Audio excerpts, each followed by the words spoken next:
you. Okay, by the way, it's my pleasure, my honor to be able to present Donald Trump with an award from the oldest police organization in the country, New York Veteran Police Association, number one.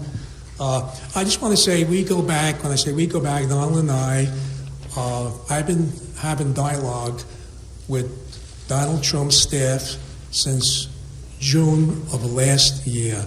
When Donald Trump decided to run for president of the United States, June 16th of 2015, July 4th, we had a board meeting, and we decided to back and support Donald Trump for president of the United States of America. We did that back, thank you.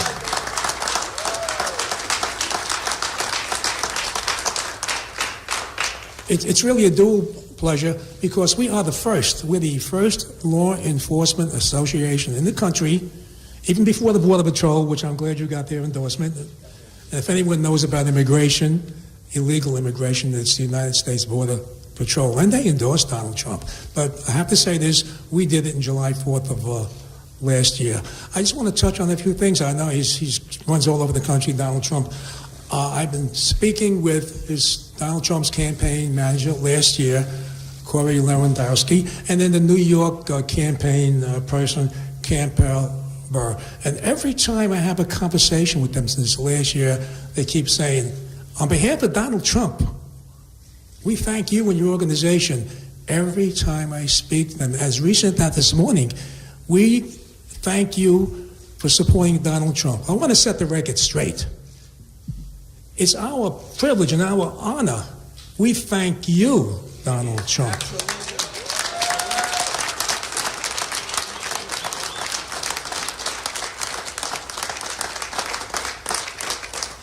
We thank you for devoting your time, your money, and a lot of energy, into running for president of the United States. Again, I just want to touch on some issues that are very dear to us, as many of us are, we say veterans. We're the veterans on the war on crime in this country. And no one knows more than Donald Trump how important law enforcement is. Obviously, he's a supporter of the military, the veterans, and law enforcement throughout the country. Immigration, illegal immigration, of course, is important to us because for years and years, many of us have been arresting illegal immigrants who are committing rape, robbery, murder, and so we are really touched by it. So we understand how important it is.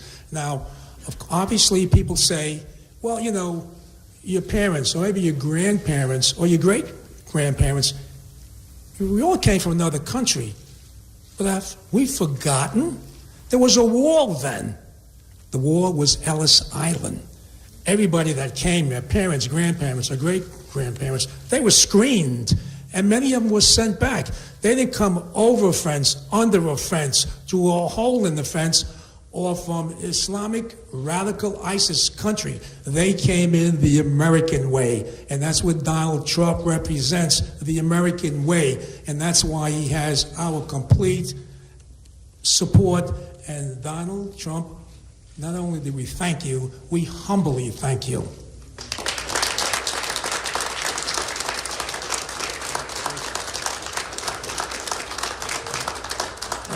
At this time, I'd like to present, I'm going to say I'm taking advantage of calling him Donald. You call me Donald. Okay, I can guarantee you this, next year we'll be calling him Mr. President.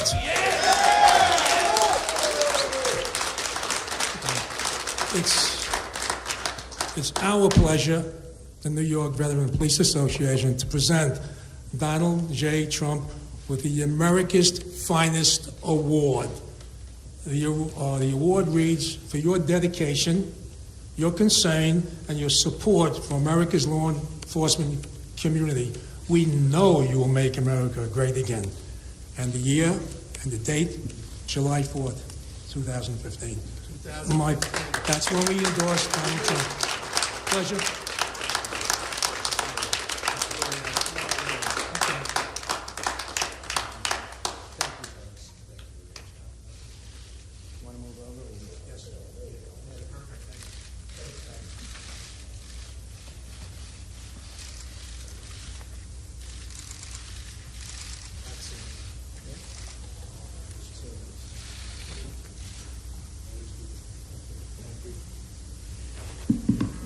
Well, I want to thank Lou and everybody. It's such an honor, and I heard about this, and I said, we have to do it, and we should do it on Staten Island if possible, right?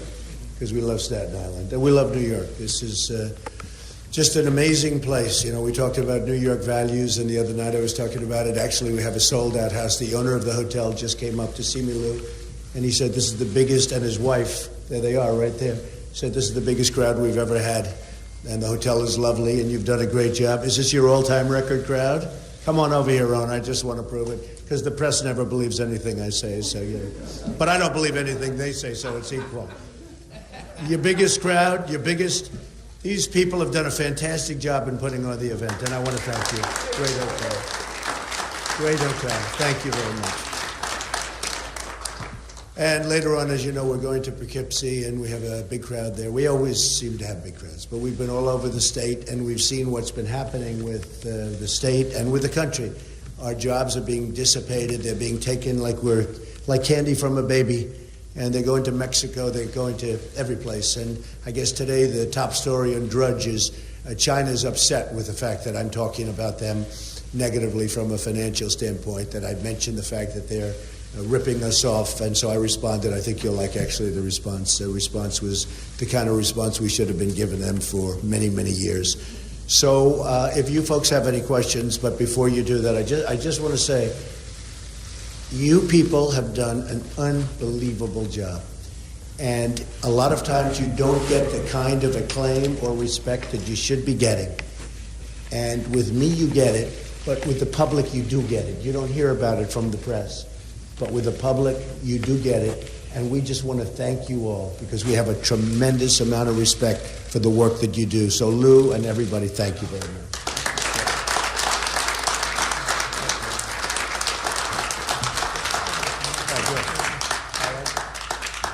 Okay, questions? Yes, John?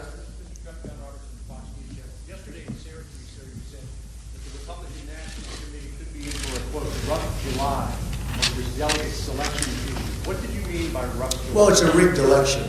Now, I'm winning by a lot, and a lot of people say, don't complain, you're winning. And I think we'll get there on the first ballot, actually, and we're going to have a big day, hopefully, in New York, because I love New York, and a guy like Cruz, you heard his statement on values, New York values, and I can't imagine any New Yorker voting for Cruz. And he can't beat Hillary. I'm going to beat Hillary. In fact, you notice her commercials came out there about me. They don't even talk about Cruz. She's only concerned about me. Now, Kasich is interesting. He's never had a negative commercial. Nobody's ever hit him. Nobody knows he's there. And so he does well. He does okay because nobody talks about him. With me, I had, I think I saw on Fox, 55,000 negative ads. And despite that, I'm leading by a lot. But I think this, it's about the voters. It's not about the bosses. And I'm here to show that it's about the voters. And we're going to show that it's about the voters. And I win all the time when it's up to the voters. When it's up to the bosses, we didn't play in Colorado because I heard that it was going to be for the bosses, for the RNC, for the people. So I'm not going to waste a lot of money. Don't forget, I'm self-funding. So when I spend money, it's my money. It's not some PAC's money where people are giving it just because they want to have influence and they want their local politician or their politician to do what they want to do. So we didn't play there. We didn't play in Wyoming because the game was rigged. And I don't want to go 6-7 months before because that's what you have to do. Take them on trips, put them in hotel rooms, do the whole thing. I don't want to play that game. I'm winning with the voters, and we're winning big. And I think we'll get to the 1237. Well, I think the people that are for me, of which there are many millions, you know, many millions of people have voted in our primaries. Many, and you'll see it tomorrow also. Many millions of people have voted more than voted 4 years ago. You know that. They came out for me. They didn't come out for Lion Ted Cruz. They didn't come out for Kasich. They don't know who Kasich is. Nobody does. They came out for me. And these are people that in many cases have never voted. These are very smart people, very, very strong people. And when they see what's going on. They see, as an example, the RNC said, we never changed the rules. Well, that's wrong. Because I announced on June 16th in, as you know, Colorado, and in August, they changed the rules in Colorado. I'm in June and August because they saw how well I would have done in Colorado. So they changed the rules. They changed the rules in Florida so that the winner gets all. They didn't know that I was going to win. That was a good one, Lou. They changed the rules because they thought Bush was going to win. Win or get all, except they had a problem. Trump won. I got all, so I got 99 delegates. But they didn't mean that to happen. It wasn't done for that reason. So sometimes you get lucky. But if you look at Wyoming, it's the same thing. But just so you understand, they kept saying, we didn't change the rules, we didn't touch the rules. They totally did. I came out in June. They saw I was going to win Colorado easily with the voters, which is most important. So they changed the rules, and they took the voters out of it. And they had the party bosses make the selection. So that's the way it goes. Okay, yeah, Katie.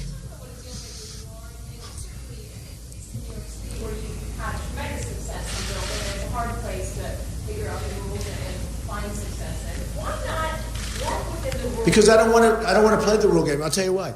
Because we live in a democracy, and it's all about getting the bosses out. The bosses are picking that. Now, I'm winning. You will say, I'm winning by 200 delegates.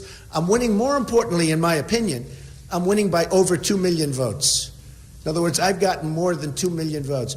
And other than the fact that I have 17 candidates starting, throughout the process, we had 17 then dropping out, I would be leading Hillary Clinton by millions and millions of votes. I heard her say during the debate, I have 1 million votes more than Donald Trump. She's got Bernie, a socialist, and I've got 17 governors, senators, guys like Ben Carson, who's fantastic. I have all these guys running. So I have 17 people. She's got 1. And if we didn't have 17, I'd be leading her by probably 4 million votes. Because you have to change. I'll tell you why. I understand the question. You have to change. It has to be changed. Now, it's not going to happen probably this time, although they're watching a lot closer. In fact, they announced they're not going to be making rules changes now because the public is really angry, and the Republicans are really angry. The voters are really angry. It's got to change. Now, in 4 years, it's going to change, so I've done something. In 4 years, it's going to change. It's not going to be this way in 4 years. But you're going to have a very, very upset and angry group of people at the convention. Now, I hope that doesn't happen because if I win, people are going to be very happy. Well, I hope it doesn't involve violence. I hope it doesn't. And I'm not suggesting that. I hope it doesn't involve violence. And I don't think it will. But I will say this. It's a rigged system. It's a crooked system. It's 100% crooked. The bosses, is that a correct? And these people know it better. Absolutely. It's a crooked. They're not here for this reason, to be honest. But this is, they understand law enforcement better than anybody else. It's a corrupt and crooked system where you're allowed to take delegates. Look, nobody has better toys than I do. I can put them in the best planes and bring them to the best resorts anywhere in the world. Doral, Mar-a-Lago. I can put them in the best places in the world. California, I have something that blows everything away. But it's a corrupt system. You're basically buying these people. You're basically saying, delegate, listen, we're going to send you to Mar-a-Lago on a Boeing 757. You're going to use the spa. You're going to this, you're going to that. We want your vote. That's a corrupt system. That has nothing to do with democracy. So here's the story. I'm winning by a lot. I think we're going to win the 1237. I think we're not going to have the second ballot. I just tell you, though, despite what I just said, it's a corrupt system and it's a rigged system. And I think for future years, the Republican Party should change. Okay? Mr. Trump, you've warned of a rough July. You've warned that millions of people won't vote for a Republican in November if you don't get the nomination. It sounds like there's no scenario under which you would accept a vote at the convention that would make somebody other than you the nominee. Well, I can't say that. I have to see how I'm treated and how these people. I'm representing many millions of people. The Republican Party in the primaries are up 72%, which is astronomical. The Democrats are down 35%. I mean, you people, those are the numbers. An amazing thing has happened. The Republican Party, which people don't think of it in terms of going up, they think of it in terms of getting smaller, smaller, smaller every year. They're up 72% because voters are coming and voting. Some of them for the first time because they never had a candidate that they wanted to vote for. They're great people. They're great Americans. But it's up 72%. The Democrats are down 35%. And I'll tell you what, we're getting independents, we're getting Democrats to vote, and we're getting, to me, makes me very happy, people that have never voted before. And let me tell you, if you disenfranchise those people, you're going to have some very upset people. Yes, go ahead. A contested convention that would make somebody else the nominee? Would you I just rally have the to see party what to happens. unite? Jeremy, it's too early to say. I have to see. I have to see how it's handled, and I have to see what level of fairness these millions of people who I'm representing. You understand, I have far more votes than anybody, including Hillary, because I had 17 people. She had Bernie. Okay, Bernie. Oh, Bernie. Lou, you guys aren't big into socialism or communism, are you? I don't think you're going for a communist, are you, Lou? Okay. Go ahead back there. We're in your home city of New York City where people know you the best. Why haven't you held a rally like you had? Oh, I have. Excuse me. I had rallies, the biggest rallies in New York. We had 21,000 people in Albany. We had, well, I'm going up to Poughkeepsie in a little while. You know why? To be honest with you, because the polls are so good and so strong that I really want to focus on areas where they know me, but they don't know me as well. No, not at all. We've had virtually nothing. I'll tell you truthfully, the press doesn't cover it that way. And I've said it yesterday in a couple of days. The safest, I was in Watertown yesterday, we had tremendous crowds, and with tremendous crowds everywhere. Albany was unbelievable. We were in Rochester, unbelievable. Rome, our Rome, not the Rome that we think about. I think about our Rome. Rome, tremendous crowds. We have very little protesters, and every once in a while somebody raises their hand, they get ushered out. The safest places to be in this country, virtually, are at a Trump rally. Unfortunately, the press doesn't cover it that way. Yeah.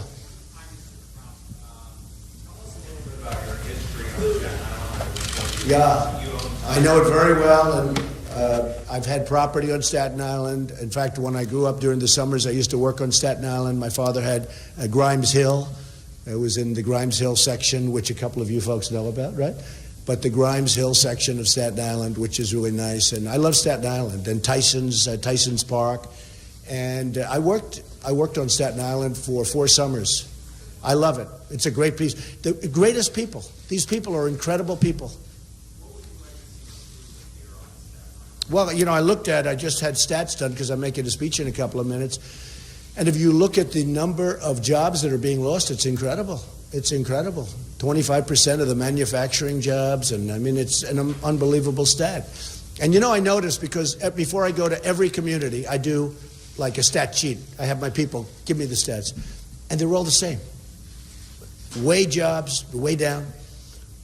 Food stamps, way up. It's like they're almost interchangeable. The numbers are slightly different, but they're interchangeable. No, they have to have jobs. This country needs jobs. I noticed Ted Cruz the other day follows my line, jobs. Well, he never used to say that. He's saying it because I get the crowds and I'm getting the response, and he's not getting the voters. He gets the bosses, and I could get the bosses easier than him if I wanted them. I'm good with bosses. I'm the greatest with bosses. I just don't want them. I don't want them. It's not about that anymore. Yes, ma'am. A lot of staffers recently to focus on the delegate Yeah. game. That's what the aim is now. What's the role now of your pre-existing staffers, Still like here, Mr. very Lewandowski? good. Corey's right here. What's his role Did in a the good campaign job. now? Totally exonerated from that bogus nonsense from somebody that made a bogus claim, who, by the way, if you look at the tape, it bore no relationship to what she said happened. And I tell you, I really have a lot of respect for the people in Florida for looking at that fairly. I really do. I have great respect for the prosecutor and for the police for taking a look at that clip and realizing that she misrepresented. I have great respect for that. And he's good. That was a weight on his shoulder. I mean, I saw it had a huge impact on him with his family, and he's got 4 beautiful children and wonderful wife in New Hampshire. And I'll tell you what, that was a very unfair thing that happened to him. Very, very unfair. So I'll say it. Okay, do one more. Go.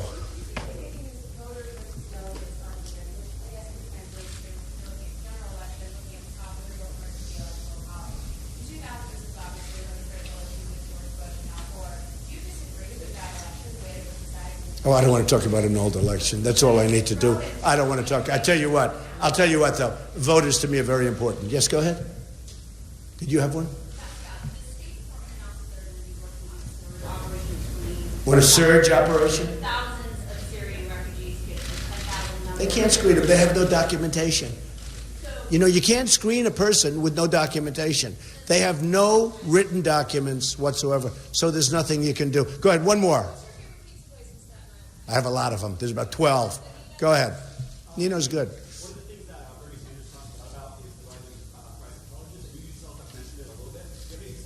I'm going to come up with something on colleges because I'll tell you what, the biggest question I get are from young people that have gone to college, have done well, very good colleges, and they come to me and it's turmoil for them. They're loaded up with debt and they can't get a job. And I'm going to have policy on that very, very soon. And I'll tell you what, it's so important. It's such a big issue. I'll see you inside, folks. Thank you very much. And Lou, thank you and your group, most importantly.